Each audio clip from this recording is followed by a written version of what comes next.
Hello guys, স্ক্রিনে দেখতে পাচ্ছেন স্টোরেজ স্পেস। এই স্টোরেজ স্পেসের মাধ্যমেই কিন্তু আমাদের মেমোরিটা কোথায় কত জিবি খাচ্ছে সেটা দেখানো হয়।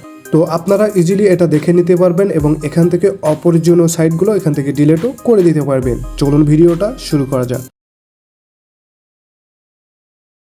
ওকে, ফার্স্ট অফ অল আমরা কি করব, এখান থেকে আমরা অ্যাপ বার স্ক্রল করে আমাদের সেটিং অপশনটি খুঁজে নেব।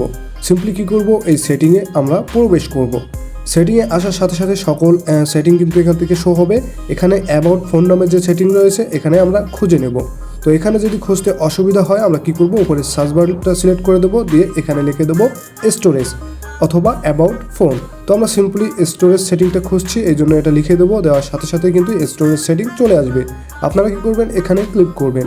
আসার পরে দেখতে পাচ্ছেন সেটিংয়ের ভিতরে চলে আসছে। এখানে দেখতে পাচ্ছেন অনেকগুলো সেটিং, এর ভিতরে আমাদের কি করতে হবে, স্টোরেজ এর উপরে ক্লিক করতে হবে।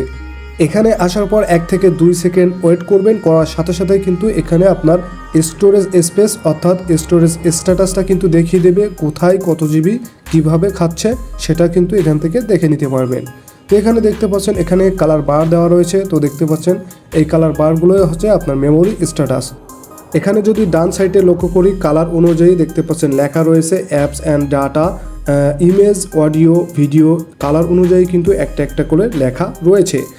তো এখান থেকে দেখতে পাচ্ছেন হলুদ কালার দেওয়া রয়েছে, এটি কিন্তু 19 জিবি খেয়েছে। তো এই হলুদ কালারটি হলো মোবাইল অ্যাপস। তো এই অ্যাপসগুলো আমরা ডিলিট করতে চাই, এই জন্য আমরা কী করব, এই হলুদ কালারের উপরে এখানে ডান সাইডে যে লেখা রয়েছে অ্যাপস অ্যান্ড ডাটা, এর উপরে ক্লিক করে দেব। দেওয়ার পরে দেখতে পাচ্ছেন মোবাইলের সকল অ্যাপস কিন্তু এখানে শো হবে। যে অ্যাপসগুলো এখানে আমাদের কোনো প্রয়োজনে আসে না সেগুলো আমরা ডিলিট করব। তো ডিলিট করার জন্য দেখতে পাচ্ছেন যে কোনো একটা অ্যাপের উপরে আপনারা ক্লিক করবেন। ক্লিক করে সাথে সাথে নিচে দেখতে পাবেন আনইনস্টল। এখান থেকে আনইনস্টল করে দিলেই কিন্তু এই অ্যাপটি আপনার ফোন স্টোরেজ থেকে ডিলিট হয়ে যাবে এবং স্টোরেজটা একটু পরিমাণ খালি হয়ে যাবে।